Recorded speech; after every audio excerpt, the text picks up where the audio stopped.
All this can't be a random happenstance with the greatest crop losses ever in history, the biggest wipeout in terms of like a pig virus, an avian flu sweeping through the planet, and then we got the biggest armyworm invasion ever recorded going across China. And we got the biggest crop loss in America, and all the weather systems are shifting, the magnetic poles are moving, and we got all the and then now they're going to try to block the information flow. Do you think it's a coincidence?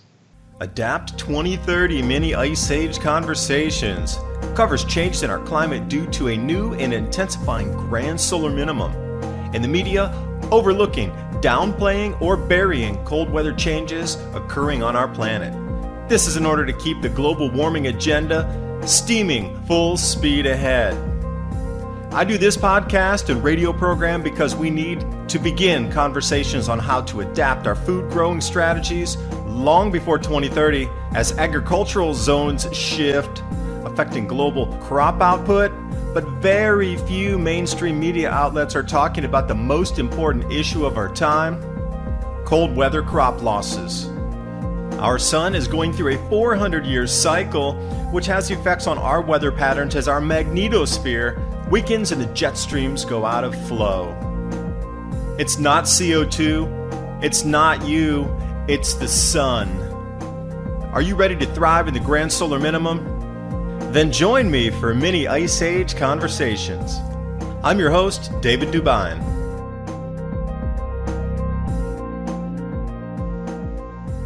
So not only is not going to be exports going up to these countries, those countries themselves are not going to be able to grow, so they're going to go on the international market looking for food. They're going to go out there looking for corn. Well, I just described to you what's happening with the two largest corn producers on the planet. I hope you understand prices are going to really rise this year. Anybody that was supposed to help or could have helped, oh, wait, what about South America? Brazil and Argentina.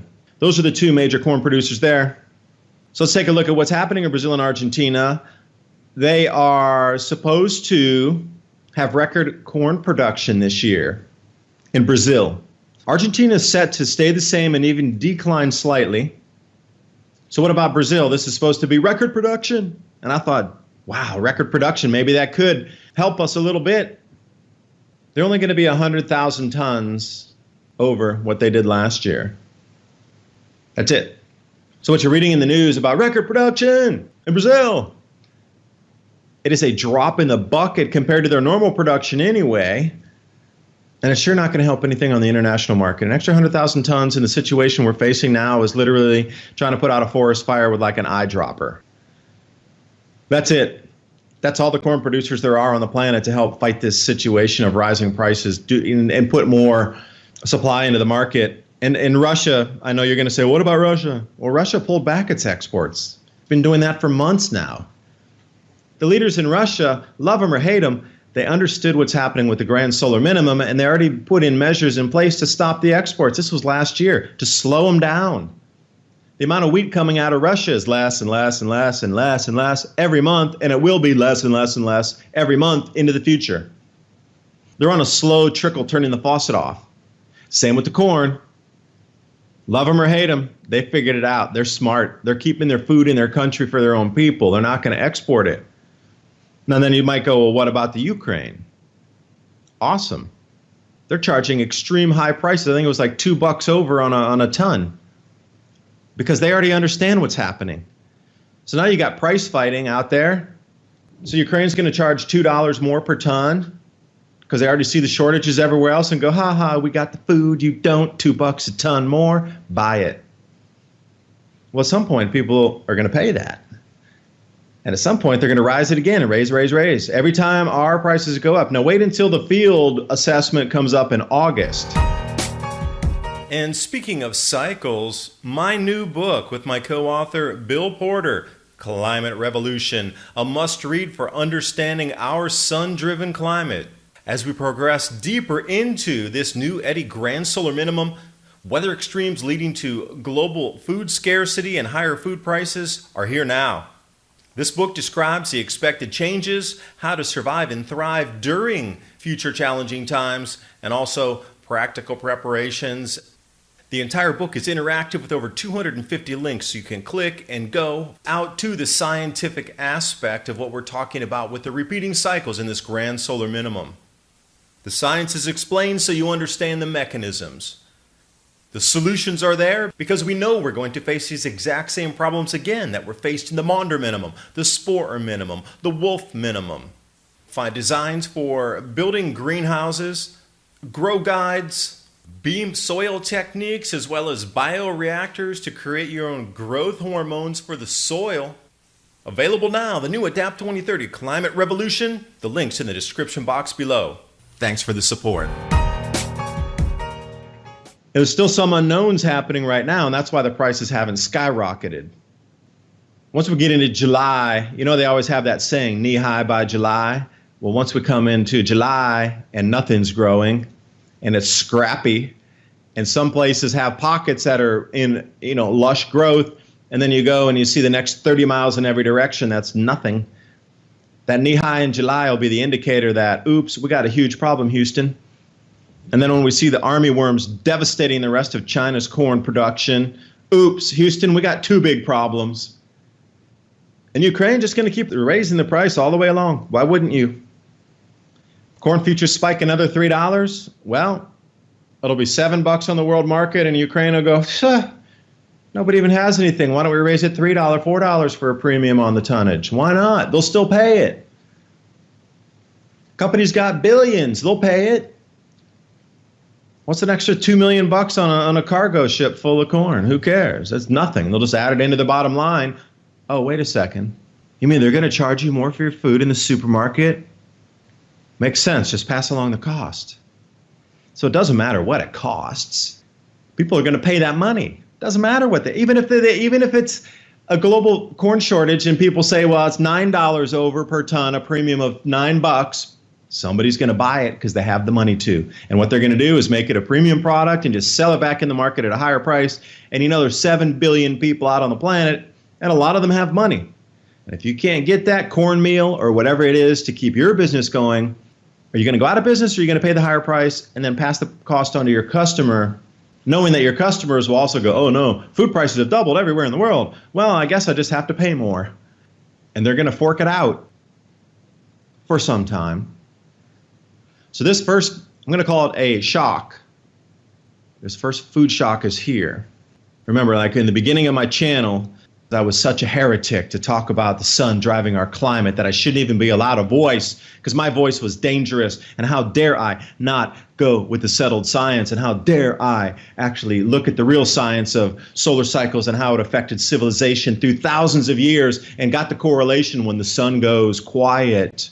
Our food production declines. And when our food production declines, our economy declines and our societies rip apart.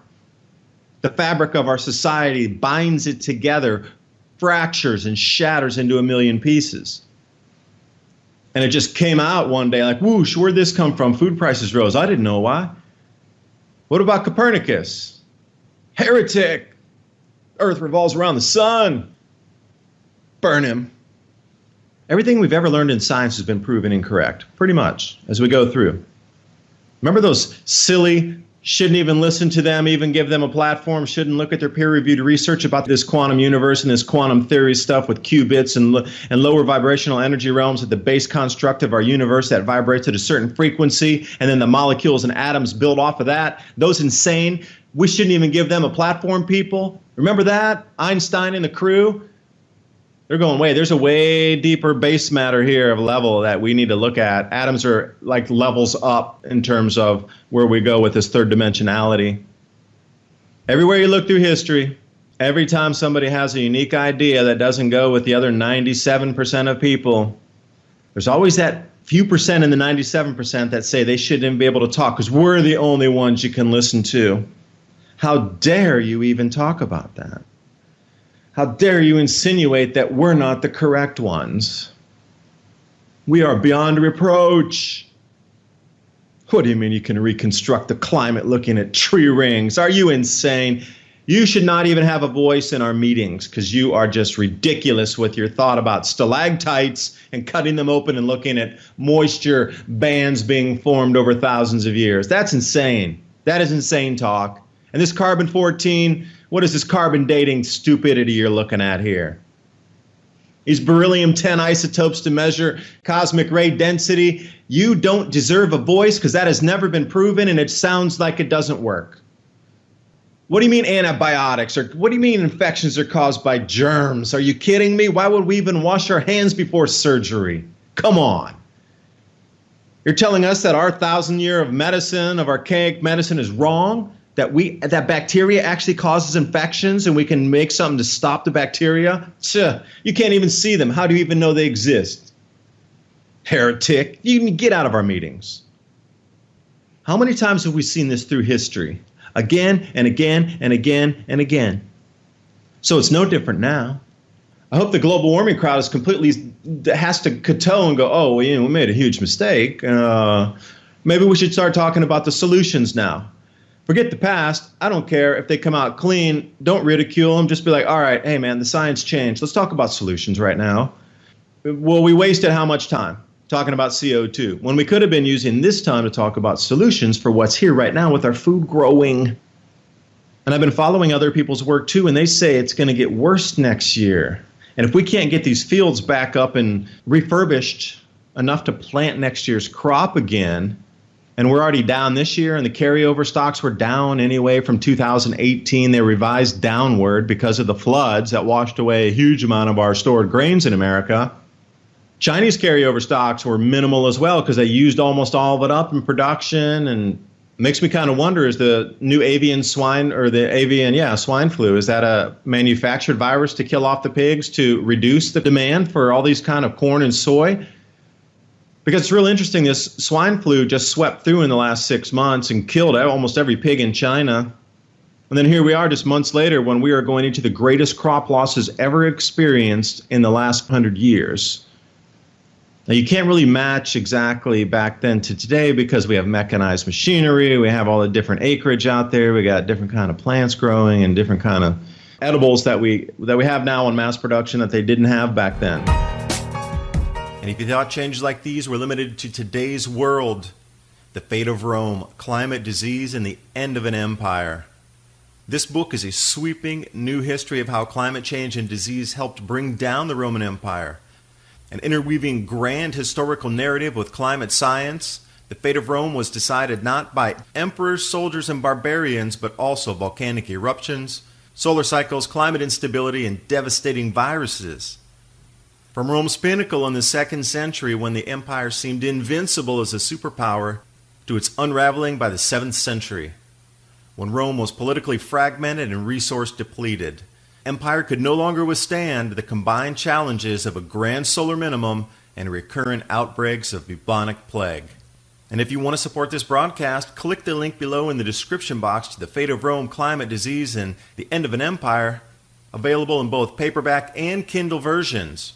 Your clicks keep this broadcast on air. Thanks for the support. But in terms of percentages, let's say in the last 100 years, we're at the lowest ever. Now, how is that within 6 months, one of the main usages of corn and soy was to feed those pigs in China. Now there's 300 million less pigs. And the demand's not there because they scared everybody with the virus. So nobody wants pork. Pork's super cheap in Taiwan. Pork is super cheap in Asia right now. I can't believe how cheap it is because nobody wants it. They're all like, damn, did China smuggle some pigs in? Are we eating contaminated pork over here because China snuck a couple across the border at a cheaper price? Demand destruction, not only for your demand of, hey, I need meat, but demand of that industry importing corn and soy to feed those animals. All within the same 6-month period? That's a little quirky for me. A little quirky. Now, again, makes me wonder, how do they know? How did they know that this year would have such tumultuous growing conditions? I'm going to say again, this is my thought, that the virus was created in a lab to destroy the pig population within China. Now, they've been able to control it pretty well, but it's already snuck out into Vietnam and Thailand, Laos, and the periphery countries over there in Southeast Asia. It's been cited in also some instances and cases in Europe, and luckily it hasn't set foot in the United States yet. If it was an engineered virus, how do they know when to set it in motion? See, that's my biggest question. How did they know to set it in motion now, or a few months back, within the last 6 months?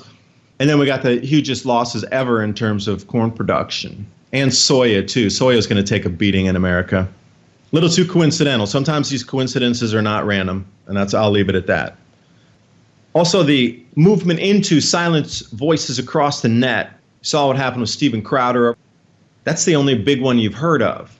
What about the history teacher? Now, for me, my red flag went up right away when they go, oop, they just wiped out a history channel too. Now, this guy's channel, he'd been going and had been a history teacher for 15 years. And he got on YouTube real early, back in like 2009 and 10. And he did history lessons. They deplatformed his entire channel. But then I was like, well, what else did he have on his channel? Anything about crop losses? Anything about solar activity? Anything about the collapse of society based on lack of food? And then I started to think, who else did they deplatform out there? They're really trying to silence information like this and about what happened in history so you don't get a good gauge what's about to happen to you moving forward in the future. This is where we've gone to. That adults in this world can't even accept a differing opinion or words. And they're journalists. Again, it comes back to the same thing through history. Oh, you're wrong with your bacteria. Oh, you're wrong with your quantum universe. Oh, you're wrong with your projection of space travel. Oh, you're wrong with how deep we can go in the oceans. Oh, you're wrong with the length of crustal spread. Oh, you're wrong with this, that, and the other. Where are you going to go for information? It's back to this: if you don't believe 100% what the narrative says or what the experts, quote unquote, say, then you have no voice. Wherever you're looking, they are trying to take away any voice that does not kowtow 100% to the established narratives. And if you dare question it, so where does climate change lie? I'm saying it's from the sun. We're getting massive crop losses, just as forecast, yet it doesn't kowtow 100% to the 97% of scientists believe it's CO2. There's a gentleman who is, or has had his videos removed also. He was talking about something that happened in the 1950s in Central America, and it was based on the book called Rotten Fruit. I'd never heard of the book, called Rotten Fruit. And it was about how the governments in Central America, mainly Nicaragua, we're going to start charging land tax on the massive, massive holdings of some of the fruit companies or some of the multinationals that were operating from America down there. And what was based on the books, and just because of this small little incremental land tax, the governments were overthrown, and it was all about fruit production, banana production.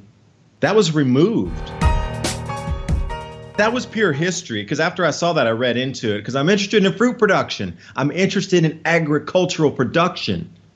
And we went through 4 solar cycles since that point, and I was trying to say, all right, did something happen at that time when there was a low 11-year solar cycle that kind of spurred on this thing why they wanted the tax money?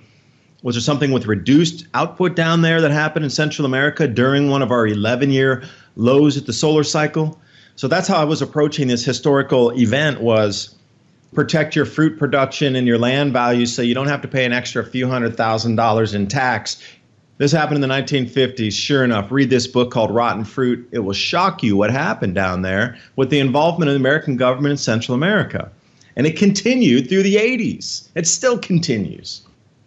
So anyways, I was trying to peg solar cycles with the collapse in this whole historical event. Did it happen on a solar low? Yes or no? That was my premise when I went in there. But understanding this whole thing, and then I'm like, all right, it was a historical fact that happened, blah, blah, blah. All right, it's in a history book. But they took this guy's videos down because he talked about it. It didn't kowtow to the American narrative or the actual whatever narrative in Wikipedia of what happened. So now we're getting into the twilight zone where they're removing historical facts on videos because it doesn't kowtow to the narrative. History channels are being targeted now. Plain and simple. That's the only way you could possibly say it is they're removing historical videos off, and they're also removing historical context, which there could be a second explanation that doesn't go with the established narratives. What's the end game here? We're coming into the most tumultuous time for food growing ever experienced in the last multi-centuries on our planet here. Your food prices are going to start rising, and by Christmas, you will absolutely look back on this episode right now and say, wow, that was a crystal ball. 6 months from now, the world we're entering will be a little bit different from what you know now. By 2021, at the end of Christmas 2021, we will be in an entirely different world where you might not recognize it, because food's going to be that expensive. What we were expecting and anticipating in terms of food crop losses, what you're seeing this year was expected in 2021, not now.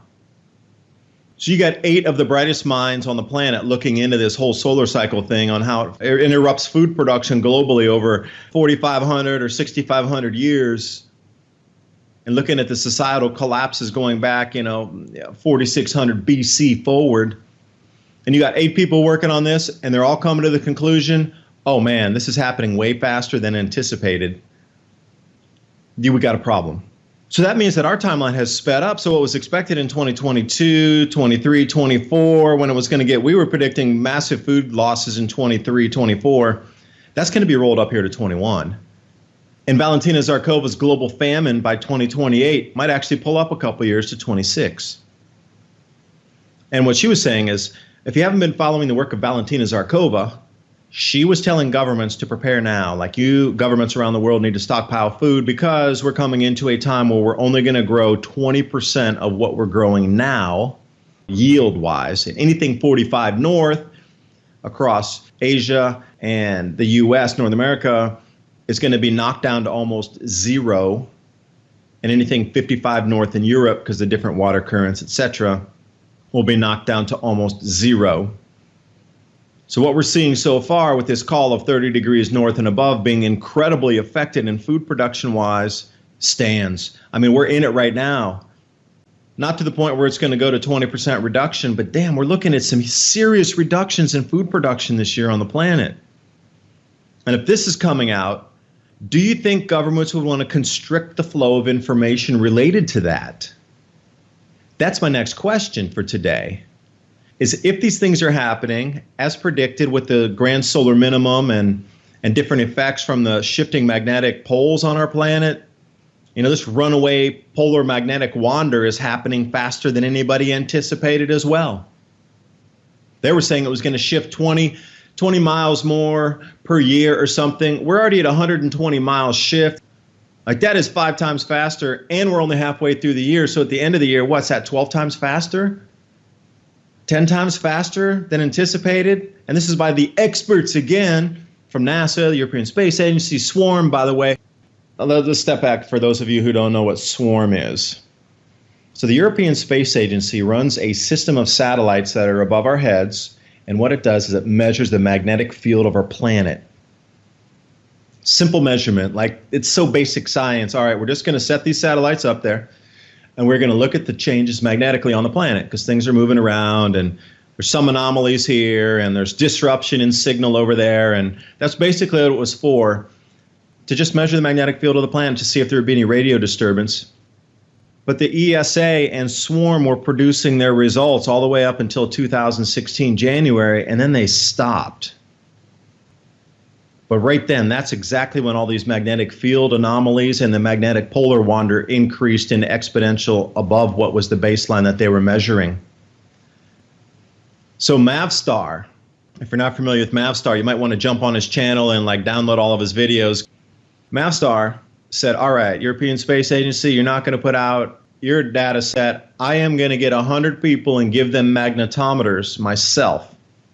And I am going to put on my own independent network across the planet, and I'm going to do a daily, weekly, monthly correlation of data to show you where the magnetic fields are moving based on our land-based measurements. Since you guys won't do it anymore, I'm going to do it myself.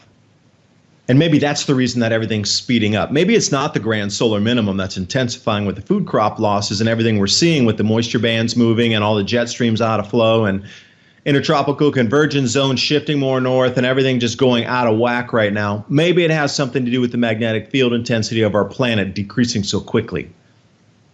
Would you want that information out into the general public? Would you want them to know that the magnetic field is decreasing and then the magnetic poles are actually in like a screaming direction movement right now? Way beyond anything ever forecast, literally 5-10 times faster than was predicted even by the experts. And then we have all these weather anomalies happening so quickly that are way out of the norm, way above what the actual solar forecasters are predicting for solar activity declines. And looking back in history to see what happened and how quickly the onset to food losses was when the grand solar minimums would start. The rainfall patterns are showing a 6,000-year repeating cycle in northern Africa. They're showing a 2,000-year repeating cycle over in western United States in the Four Corners area, Desert Southwest, somewhere like this. We're seeing at least 1,000-year repeat cycle down in Australia on the moisture pattern. So what's going on here, really? Putting all these pieces together information-wise, all the resources are out there for us to do that. If you have the time and you're into it, like I am, you can spend your days looking through the info and trying to put a piece together on a puzzle. But as we see right now with YouTube trying to deplatform people that don't agree with the established whatever narrative it is, when does science fall into this? History is one thing. They're deplatforming history channels right now. But when does it move over into the science channels like mine and Mavstar and Suspicious Observers and Ice Age Farmer and Oppenheimer Ranch Project and Ice Age 2050, the climate guy? When does it do that? When does it move into that realm? What about Rolf Witche? He talks about an onset of an ice age, full-on blown glaciation, 2 miles of ice above Chicago kind style coming on by 2050. But he's a solar physicist. Doesn't kowtow to the narrative of global warming now, does it? So are they going to remove his channel too? Because the solar physicist says an ice age coming by 2050, but not global warming. I mean, how far out of bounds is he? He's science, pure science. Amazing man.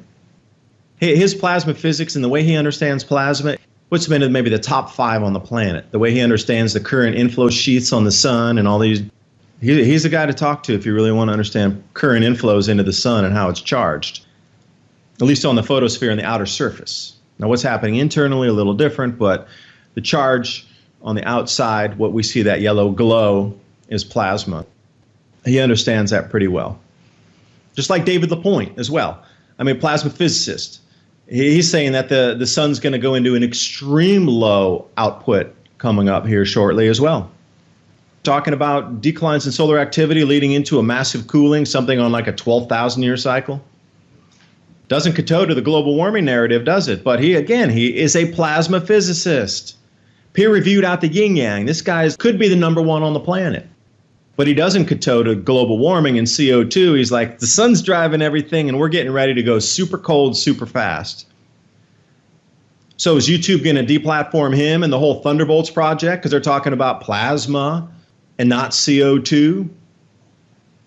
All this can't be a random happenstance with the greatest crop losses ever in history, the biggest wipeout in terms of like a pig virus, an avian flu sweeping through the planet, and then we got the biggest armyworm invasion ever recorded going across China, and we got the biggest crop loss in America, and all the weather systems are shifting, and the magnetic poles are moving, and we got all the, and then now they're going to try to block the information flow. Do you think it's a coincidence? This video is brought to you by our friends at TrueLeafMarket.com. Heirloom and organic seeds for any grow zone on our planet.